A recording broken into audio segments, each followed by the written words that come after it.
Ele entrou eles entraram pelo dele? Foi.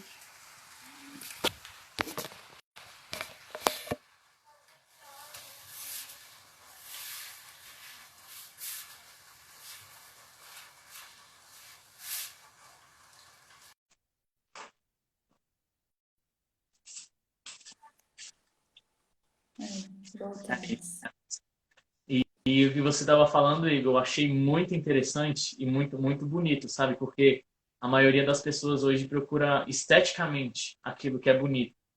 Mas realmente o que é bonito, que eu venho pensando muito esses dias, meditando nesse tema que a gente está vivendo nessa semana com o grupo, é que o estético, ele é só uma casca. O que realmente é bonito está dentro da pessoa. A verdadeira essência está no coração. E acho que a maioria das pessoas esqueceram isso. Estão buscando mais o que é bonito por fora.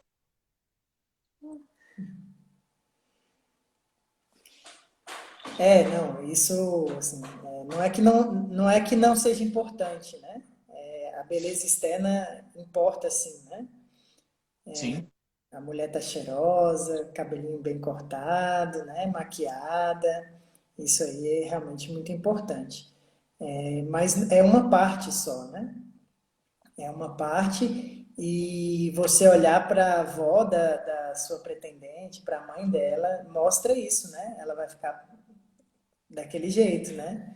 E, se não tiver as outras características, se não tiver crescido nas outras, se não tiver crescido no amor, como eu falava, né, objetivo, que é então a pessoa, né, como você citou aí agora, a parte interna, o interior, os valores, aí realmente, quando começar a gravidade fazer efeito na sua esposa, aí você vai querer se separar dela. Né? E em contrapartida, quando a gente conversou, né, a Tuane não estava aqui na hora, quando o relacionamento cresce baseado na amizade, né, nesse companheirismo, nessa cumplicidade, nessas coisas em comum, o seu olhar fica apaixonado pelo outro. Então a mulher muitas vezes, eu tô feia, eu tô isso, tá aquilo. E não é mentira que a cada dia você fica mais apaixonado por ela. Viu, meu bem?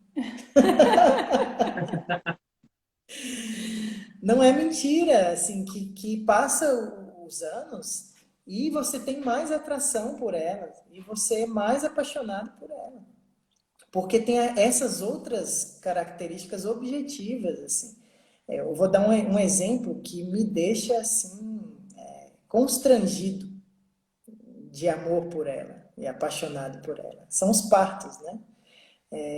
Cada parto, e a gente tem 4 filhos, né? A cada parto eu olho para ela assim e falo, meu Deus, que mulher eu escolhi. Fui muito bom mesmo. Eu sou ótimo. Exatamente. Então, a cada parte eu olho exatamente o sacrifício, a doação, a renúncia, né? Tem uma escritora, como ela chama mesmo? Kimberly, né? Kimberly Han, esposa do Scott. Scott Han. O livro chama Amor que dá vida. É um livro espetacular. E ela fala que com o tempo, a cada filho, e ela acho que ela teve uns 7 filhos, ela percebia que nas palavras do padre, na hora da consagração eucarística, ela podia se unir a Jesus e falar: Isso é o meu corpo dado por vós. Ela podia falar para o marido dela: Isso é o meu corpo dado por vós. E para os filhos. Então, no parto, no nosso caso aqui também, a Tuane renunciou à profissão dela, né? Pediu exoneração de um concurso para poder se dedicar ao cuidado das crianças, para se dedicar à educação das crianças. Nós educamos nossos filhos em casa, então é exigente. Tem gente que pergunta, pelo menos você não trabalha, né? Eu não trabalho, não acaba o trabalho dela. Então, assim, não é que isso tira a necessidade das preocupações com a beleza, com a estética, isso também é importante, né? Mas essa outra parte de ter uma esposa que se doa para você, para os filhos, que orienta a casa para o céu, isso aí realmente é muito mais apaixonante do que só a casca exterior, né? Sim. Temos uma pergunta aqui do Pedro. Como não perder a fé na espera de alguém que Deus escolheu para nós? Objetivo. Assim, o primeiro conselho que eu posso dar nessa questão da espera é que Deus muitas vezes nos faz esperar, porque se Ele nos der aquilo que a gente procura, aquilo que a gente quer, a gente pode esquecer dele, né? Então, é preciso pensar por esse lado também, né? Eu vou dar um exemplo claro, né? Essa situação que a gente está vivendo de pandemia nos fez experimentar algo que a gente nunca achou que iria acontecer, que é ficar sem missa, né? E eu posso dizer que para muitos, assim, para muitos, a dor de ficar sem missa fez crescer o desejo pela Eucaristia, o desejo pela comunhão eucarística, né? Então, a espera não pode ser uma espera infértil. Se essa espera é com Jesus, se essa espera é se apaixonando por Ele, se essa espera é com Ele, então ela é fecunda, né? Assim, é claro que dói, né? Mas eu te digo que dói mais ter um relacionamento ruim, né? Tem gente que fala, eu preciso casar. Aí é o exemplo que a gente começou essa live, né? Falando. Você olha para o lado e o pessoal tá feliz no casamento, então eu te digo, tem casais que a gente ajuda, situações matrimoniais muito difíceis às vezes que chegam até nós para pedir conselho, auxílio, e eu te digo que estar sozinho seria muito melhor, né? Mas esse é o lado negativo. Esse é o lado negativo. O lado positivo essa espera precisa ser com o amado. Ainda que doa pensar a minha vida sem a Tuane ou sem meus 4 filhos, dói muito mais pensá-la sem Jesus. Ele é o meu amado. Ele é o meu primeiro amor. Ele é o tudo na minha vida. E eu sei que tem muitas pessoas que têm dificuldade quando aquela passagem que Jesus fala: se você ama seu pai, seu filho, sua mãe mais que a mim, você não é digno de mim. E é preciso que esse amor seja maior mesmo, né? É claro que prova desse amor é o cuidado, o carinho, a atenção e a dedicação que eu dou. Prova do meu amor a Deus é o cuidado, a atenção, o carinho, a dedicação que eu dou à minha esposa e aos meus filhos, o sacrifício da minha vida por eles. Mas Jesus precisa ser o primeiro. E assim, pelo menos da maioria dos casais, assim, ou das pessoas em espera que a gente já conversou, né, já partilhou, o relacionamento acontece quando a pessoa já não está esperando por ele. Não porque desistiu, mas por conta disso que o Igor falou, porque focou a espera em Jesus, porque se preencheu com o amado, né? Então a espera passa diminui a dor e passa a ser mais frutuosa, né? Frutifica a oração, frutifica a intimidade, frutifica até mesmo o serviço. E aí quando a pessoa já está assim, eu estou muito bem, eu estou com Deus, eu estou com Jesus, quando for a hora, Ele há de providenciar. Que está com o coração tranquilo, está com o coração livre, aí consegue então se relacionar. Consegue então se abrir às amizades, né, às possibilidades, né? E também quando o foco está no amado, a gente tira muito também de pontos assim que às vezes a gente fica, porque tem que ser desse jeito, porque não pode ser fulano, em busca do ideal, muitas vezes se perde, né? Assim, eu cansei de escutar meninas, né, jovens que querem um relacionamento e aí eu falo, mas quem são as pessoas, né? Como são os seus amigos? Ah, não quero que seja nenhum amigo meu. Ué, mas assim, então um inimigo?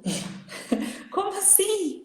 Né? E aí, quando você tá com o coração todo em Deus, ancorado em Deus, né? Buscando ali a cura dele, né? Assim, trabalhando todas as necessidades da sua afetividade, da sua sexualidade, feminilidade, masculinidade, a gente está com o coração mais livre. Então, deixa todos esses pesos, essas picuinhas que às vezes a gente cria, né? E que dificulta a concretização daquilo que é o querer de Deus do nosso estado de vida. O nosso amigo Padre Sebastião escreveu algo muito bonito aí, né? Que a ordem, né? O sacerdócio, o matrimônio são sacramentos de serviço. Então, para a gente até ser bem prático nisso da questão da sexualidade, né? A gente falou que no começo a sexualidade é o exercício sadio, maduro do meu ser homem, da masculinidade e do ser mulher, da feminilidade das mulheres. Então, como que eu faço isso? Servindo. Você já serve, você é um jovem, estuda, mora com seus pais, você já faz todas as suas obrigações, você já serve os seus pais, serve os seus colegas, serve. Se primeiro você já faz todas as suas obrigações, Igor, eu quero amadurecer, eu quero ser mais homem, eu quero crescer na minha masculinidade. O que que eu faço? Começa a resolver o problema dos outros. Depois que você Depois que você resolveu os seus. Assim, eu resolvo os meus. Eu cuido da minha vida, eu não encho o saco dos meus pais, faço tudo que eu tenho que fazer ali, dou o mínimo de trabalho possível. Então começa a resolver o problema dos outros, porque o matrimônio é isso. É eu resolver o problema da Tuane, eu resolver o problema dos meus filhos. O sacerdócio é isso, é resolver problema de milhares de paroquianos. Muito problema, né, padre? Muita velhinha, muita gente com problema. Isso é servir. Então, se você primeiro resolve os seus, para você amadurecer na sua masculinidade, começa a resolver dos outros. Começa a arrumar serviço para você resolver dos outros. Começa a aliviar a vida dos outros. E como é importante nessa busca pela santidade, porque às vezes a ansiedade demais, né? Tipo, eu vejo muitos jovens, eu quero um namorado, eu não sei o quê, mas assim, ele vai te preparar primeiro, ele vai curar tudo que precisa ser curado no seu coração, até que chegue o momento, né? Até que ele te mostre a vocação. Mas às vezes o nosso humano não permite que a gente enxergue isso. Por isso que é importante a gente, né, tá trabalhando. E não é só o curar, né, assim, mas é o amadurecer. Por quê? O que é o namoro? O namoro é preparação para o casamento. Então, assim, eu vejo, às vezes tem uns jovens, 12, 13, 14 anos, que quer começar a namorar. Mas você quer namorar para casar ou você quer namorar só para saciar as suas carências? Porque aí namora para se machucar e machucar o outro. Né? Você não está preparado, você está preparado para casar? Não, você tem 14, você tem 15 anos, você é um menino, cresce. Né? Você vai estudar, vai ser responsável, vai cuidar da sua vida, das coisas, né? Assim, vai virar homem, vai virar mulher, aí você namora. Né? Antigamente, né, assim, no tempo dos nossos avós, com 14, 15 anos já era homem formado, mulher formada, por conta das adversidades da vida, das necessidades de trabalho, do serviço. Né? Com 10 anos, 12 anos, já ia para a roça para trabalhar, já tinha responsabilidade, tinha que ajudar dentro de casa. Né? As meninas ficavam em casa, às vezes a mãe tinha que sair para ir para a roça também, e aquela filha mais velha, de 10, 11 anos, tinha que cuidar dos mais novos. Hoje em dia, a gente vê marmanjos de 30 anos dentro de casa que não sabe colocar roupa suja dentro do cesto. E quer namorar? Pra quê? Entendeu? Só para saciar as carências, só para tirar foto e colocar no Instagram. Né? Assim, então, namoro é a preparação para o casamento. né? Assim, namoro, então, é coisa de gente grande, é coisa de gente madura, que não é para machucar o outro, é para cuidar do outro. E aí uma pessoa imatura não consegue cuidar nem de si, quanto mais do outro, né? Assim, então, eu quero namorar, então primeiro cresce, primeiro amadurece, né? Vira homem, vira mulher, e aí vai acontecer.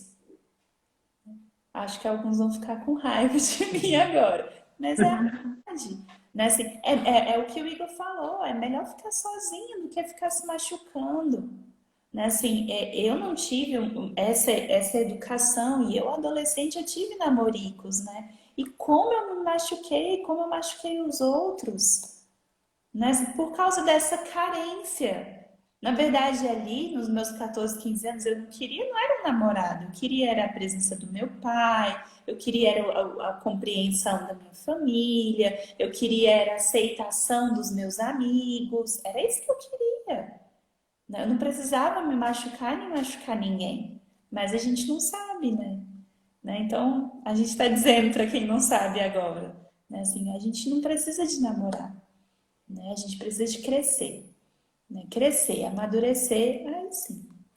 Eu não sei se vocês sabem, mas o matrimônio, o ato conjugal, o ato sexual, ele eu dizer, sem as palavras, só com o meu corpo, eu prometo te amar, te respeitar, te ser fiel, na alegria e na doença, na saúde e na tristeza, até que a morte nos separe.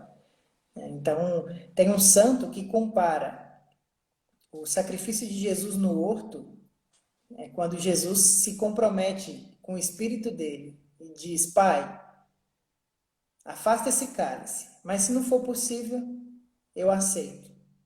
Então, o sim, ele deu o sim ali da vontade dele. E na cruz, Jesus não disse esse sim só com as palavras, mas disse com a carne dele, com o corpo dele. Por isso, o ato conjugal, ali diante do Padre, a gente diz essas palavras: eu prometo te amar, te respeitar, ser fiel. E aí, a consumação que se dá na carne é o ato conjugal. Então, se eu não estou preparado para um fruto natural do ato conjugal, que é os filhos, se eu não estou preparado para o compromisso de te amar, te respeitar, na alegria, na tristeza, na saúde, na doença, eu não estou preparado para o ato conjugal. Sim. E eu vejo, antes eu não enxergava muito isso, sabe? Dessa questão de você crescer, de amadurecer para você entrar em um relacionamento. Ano passado eu entrei para o processo vocacional de uma comunidade e na comunidade, quando a gente entra, eles pedem que a gente fique 2 anos de celibato formativo. Aí eu ficava me perguntando, mas para que isso? Para quê? Não tem necessidade. Mas agora, com tudo que eu vivi, com tudo que eu amadureci, com tudo que o meu coração passou, eu entendo que é um tempo necessário para que a gente possa viver com Deus, para que a gente possa conhecer mais dele e saber aquilo que ele quer para a gente, para depois de tudo, de ter vivido esses 2 anos, de ter amadurecido, de ter o nosso coração formado, para aí depois disso você está preparado para procurar um relacionamento, que aí você já tem a ciência de que aquilo é o que você quer, é aquilo é o que você vai fazer para fazer a outra pessoa feliz. E conhecer de si também, né? O celibato formativo é importante não só para saber a vontade de Deus, porque muitas vezes essa se dá na vida real, prática, e sem o conhecimento de si, sem o serviço para os outros. Você não descobre a vontade de Deus. Né? Eu lembro que eu tive, como a maioria dos homens que tem uma experiência forte com Deus e entra para a igreja, depois de uma vida afastada de Deus, eu quero ser padre. E aí, nessa história de querer ser padre, ficava na dúvida, é para ser padre, não é para ser padre. E tinha uma moça que queria que eu fosse padre, aí eu, nossa, as outras queriam namorar comigo. Essa moça não, ela era meio diferente. Queria que eu fosse padre mesmo, aí me apaixonei, né? E fiquei ali enrolando um ano, né? É para eu ser padre, é para eu namorar, é para eu ser padre, é para eu namorar. É na prática, né? Na vida real, nas decisões, na escolha, que a gente vai conhecer a si, e a gente só pode dar, né, aquilo que a gente tem, né? Então, a espera, a espera ajuda, a castidade é a escola do amor. A castidade é a escola do amor porque ela te faz ter a si mesmo, juntar os cacos, muitas vezes que foram quebrados, né, por feridas, por relacionamentos que machucaram, né? Então ela te faz juntar os cacos para você poder se entregar. Tá aqui o que eu tenho, né? É aqui o que eu tenho. Não é perfeito, mas eu busco a perfeição, né? E aquele que é perfeito me chamou. Sim. É isso, né? E vocês, gente, que estão vendo a live, tem alguma pergunta, alguma dúvida para passar para a gente? A gente está aberto. Ver se eles mandam alguma coisa. A castidade é a escola do amor. De fato.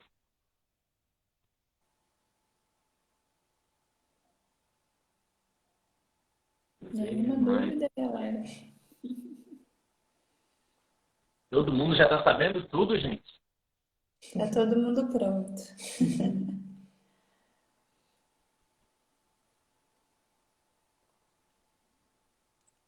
Nós estamos disponíveis também por direct, tá? Por mensagem, quem quiser conversar com a gente. Que às vezes fica com vergonha, né, de fazer alguma pergunta, mas quiser depois Sim. mandar pra gente pessoalmente, a gente está à disposição. Nós gostamos de servir. Então, gente, tá baixo. Deixa eu ver. Deixa eu ver. O que é a castidade? Resumidamente, a castidade é uma virtude. Então, virtude é a força, né? Virtude é uma força. Então, a castidade é a força de ordenar os afetos, ordenar o seu ser homem, o seu ser mulher, para você poder se dar inteiramente. E aí isso não é só para o outro, né? Então, o casto, ele se relaciona de modo inteiro, não só com o outro, mas com Deus, com as coisas. Então, eu posso dizer que parte da virtude da castidade é a sobriedade, é o equilíbrio no comer, é o equilíbrio em tudo, né? Então, se relaciona com as coisas, se relaciona de forma sadia, inteira e equilibrada com a natureza, vamos dizer assim também, né? Com os animais e principalmente, que é o ponto que a gente está falando aqui, a castidade é essa força que me faz dominar a mim mesmo e me relacionar de modo sadio com o outro, com a minha esposa, com amigos, né? Que me faz ser dono de mim mesmo. O padre colocou aí, né, para falar sobre a presença de um diretor espiritual no processo. Eu e o Igor, desde o início, a gente teve, né? Tanto antes já, assim, um diretor pessoal mesmo, né? E durante as dificuldades ao longo do namoro a gente sempre teve, né? E ainda hoje, né, com quase 8 anos de casada, a gente tem um diretor espiritual, a gente busca que, é claro que às vezes pode acontecer de não dar certo, de ser o mesmo, né? Mas a gente busca que o diretor dele seja o mesmo diretor meu, né? E por que que é importante isso, né? Porque que eu acho que isso é algo que favorece muito, né? Por conta daquele princípio que a gente colocou, né? Por causa do terceiro, né? Por causa de Deus, né? Então, se, por exemplo, a gente está com alguma dificuldade, né? Eu tenho alguma dificuldade com algo que o Igor faz, né? Primeiro eu posso tentar conversar com ele, mas tem coisas que talvez o conversar não vai ter o mesmo efeito. Então, na direção, o padre pode orientá-lo, ajudá-lo a combater aquele vício, aquela dificuldade. Por quê? Porque o foco do nosso relacionamento é o que? É a busca do céu, né? Então, se eu erro, mas se eu confesso os meus pecados, se eu assumo as minhas misérias, né? Se eu recorro à graça de Deus, se eu tenho alguém para me orientar, para me ajudar a vencer essas minhas dificuldades, né? Assim, é meio caminho andado, né? Assim, o reconhecimento das nossas dificuldades, dos nossos pecados, dos nossos erros, é meio caminho andado para conseguir superar. Né? Então, o diretor é essa pessoa que pode ver de fora as dificuldades. De repente, eu posso chegar, né, achando que o problema está nele. Padre, olha só, porque o Igor faz assim, assado. E ele, com esse olhar de fora, né, inspirado também pelo Espírito Santo, ele vai dizer: minha filha, mas será que ele não faz assim porque você, né, porque a direção é minha, então eu tenho que trabalhar as minhas dificuldades, né, as minhas misérias, né, e da mesma forma nele. E também, às vezes, quando algo não dá para ser trabalhado pontualmente na direção pessoal de cada um, às vezes a gente faz isso, a gente pede que a direção seja comum, e a gente vai trabalhar, então, pontos, assim, do matrimônio. Não, a gente queria ajuda nesse ponto específico para a gente conseguir vencer, porque a gente já tentou, já conversou, já rezou, o que o senhor sugere? Né? Então, o diretor é essa pessoa que auxilia a gente a crescer, né? A amadurecer na nossa fé, na nossa busca de Deus. Então, é mais do que necessário, né?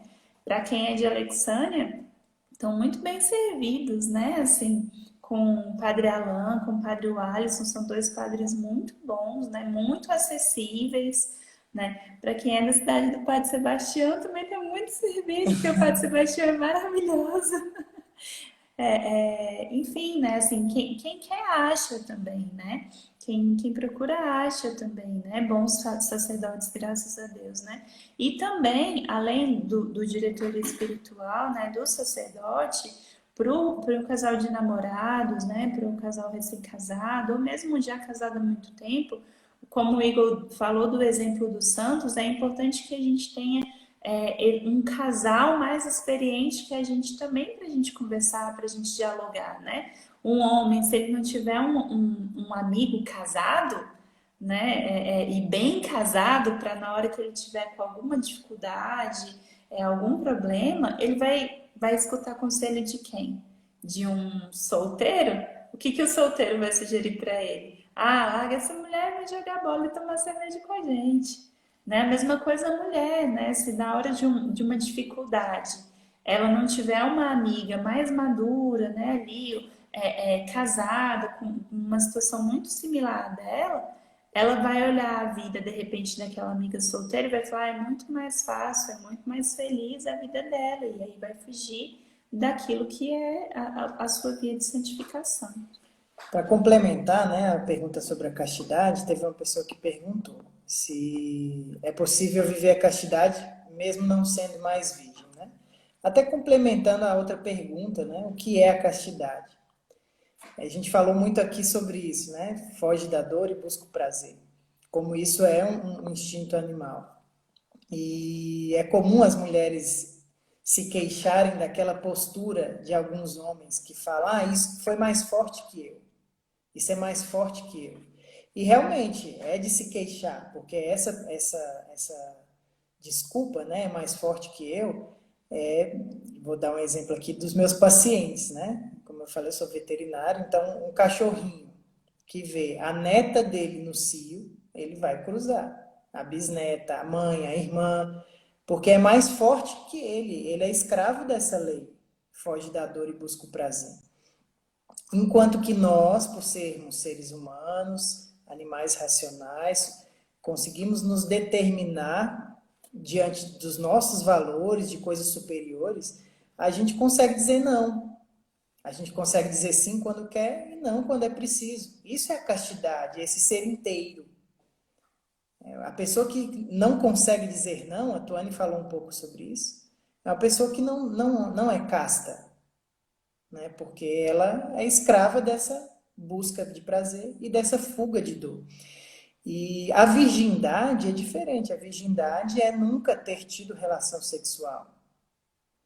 Então, é diferente de castidade. Então, é possível viver a castidade mesmo já tendo perdido. É possível viver a castidade mesmo já tendo perdido a virgindade? Claro. A castidade é mais do que a virgindade. A virgindade é algo belíssimo, valoroso, porque é um ícone da castidade. Ela é um ícone da castidade. Mas para a maioria de nós que nem conhecia, não sabia e foi vivendo por viver, vamos dizer assim, deixando a vida me levar, quando a gente descobre que tem um amado, que tem uma vida, que tem um jeito correto de se relacionar, de ser um bom homem, uma boa mulher, e descobre o que é a castidade, o amor verdadeiro e etc. Então, sim, a partir de agora, confessado, com sacramento, eu quero ser inteiro. E aí é onde vem a importância da espera, né? É onde vem a importância da formação, a importância de juntar os pedaços para poder me dar. E aí, como que vive a castidade, né? Para quem namora, sendo esperto, né? Não dá para brincar, né? Por quê? Porque pode ser mais forte que nós, né? Então a gente tem que fugir das ocasiões de pecado, né? Não adianta, eu namoro e vivo a castidade, mas aí eu tô sozinho com meu namorado, toda acolchada nele. Cara, não dá certo, né? Não dá para confiar, né? Assim, eu vivo a castidade, aí eu namoro, meu namorado vai para minha casa, a gente fica no sofá assistindo filme até tarde e ninguém vai xingar, né? Não dá para ser assim, né? Eu namoro e a gente fica dentro do carro, mas a gente vive a castidade. Uma hora vai cair, né? Assim, a gente precisa ser esperto e fugir das ocasiões de pecado, né? Quando a gente namorava, antes da gente namorar, né? O Igor achava que era o forte, né? Porque como ele ficou um tempo no processo de discernimento, né? Se esse sacerdote ou não, então ele, castidade é tranquilo para mim. Quando a gente começou a namorar, ele viu que não era tão fácil assim, né? E aí, então a gente tomou algumas resoluções que a gente precisava, porque a gente queria viver a castidade, a gente não queria se machucar e não queria machucar o nosso relacionamento e atrapalhar o nosso discernimento. A gente tomou algumas decisões, assim, né? Uma delas foi que a gente não beijava de língua. Por quê? Porque beijar de língua, esses beijos calorosos que a gente vê alguns namorados dando no final da missa, eles já são um preparo para o que é o ato conjugal, né? Então, assim, a gente evitava ficar a sós, né? Se fossem dias assim de maior carência, ou da minha parte, ou da parte dele, né? Hoje não é um bom dia para a gente ficar assim, muito perto, né? Então é o dia de fazer um passeio, então vamos sair com os amigos, né? Mas não só a gente, né? Então a gente precisa ser esperto, fugir dessas situações de pecado, né? Não tem como, né? Tem que fugir das ocasiões de pecado, tem que ser esperto, tem que desconfiar de si mesmo, né? Já assumir, eu sou fraco, eu não dou conta. Eu tenho um animal em mim que quer só buscar o prazer e fugir da dor. Então, já que tem esse bichinho aqui dentro, né? Assim, vamos controlar e manter ele na coleira. Teve mais Tem. O Marcos Tem mais. falou uma coisa aí que é importante, que entra no que eu falei sobre o imaginário, né? A vida dos santos, literatura boa, filmes bons, né? E a Tuane comentou da importância do casal de namorado. Tem um casal que seja referência para instruir, um casal casado já, mais maduro. E nisso entra a importância dos amigos também, né? Então, nesse processo é preciso renunciar a algumas coisas. Uma delas são amizades que não são boas, né? Se você só anda com gente que não vive isso, você não vai conseguir, né? Então, o seu imaginário vai estar repleto de exemplo de amigos que estão indo por outro caminho. Então é preciso pessoas que junto com você estão buscando esses valores. Não é abandoná-los, mas assim, não, você tem que estar junto. Quantos anos você está na caminhada de igreja? O quão forte você está? Né? Se eu pegar o meu filho de 2 anos e jogar na piscina, ele vai afogar. Então, assim que ele souber nadar, que ele já estiver forte, aí é possível que ele vá lá, se misture, nade. Entenderam o exemplo, né? É a importância de bons amigos. Igor, mas eu vou ter só um amigo? Que bom que você tem um. Tem gente que não tem nenhum. Tem mais uma aqui. Qual conselho vocês dão para um namoro santo? Acho que a gente já acabou de falar, né? Vocês acabaram de falar isso. Além do fugir das ocasiões de pecado, né? A busca dos sacramentos, da vida de oração, um casal para orientar, né? Bons amigos. Acho que respondeu. O padre Wesley disse aí, né? A devoção a São João Paulo II é também muito importante para a vivência de uma sexualidade sadia. E eu confirmo.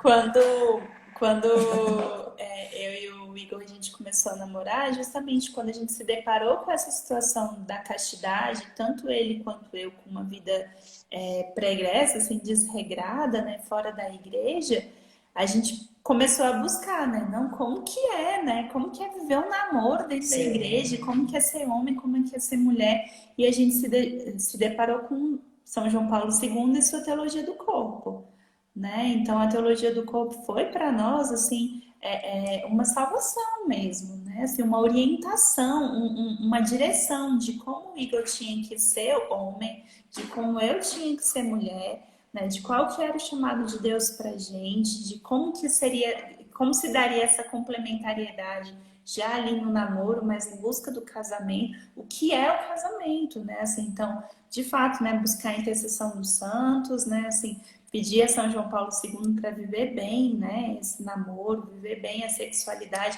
e buscar o conhecimento, né, buscar ler. A gente tem aí uma literatura hoje já, assim, grande sobre a teologia do corpo, tanto as próprias catequeses do Papa, que são de domínio público, você consegue encontrar aí PDFs ou mesmo no próprio site do Vaticano, mas já com uma filosofia um pouco mais pesada, mas outros autores que foram traduzindo, né, assim, numa linguagem mais jovem, mais objetiva, né, como Christopher West ou outros mesmo, essa teologia do corpo mesmo para dar essa direção para os casais de namorado, para os casais casados, né, viverem bem o matrimônio, o namoro. Isso não é assim, qualquer coisa, né? A gente está terminando falando disso, mas não é qualquer coisa. Eu dei o exemplo de um tempo que um padre gasta para se formar, de como a gente confia num profissional que teve uma qualificação para exercer determinada coisa, ou para construir a nossa alguém que tenha conhecimento,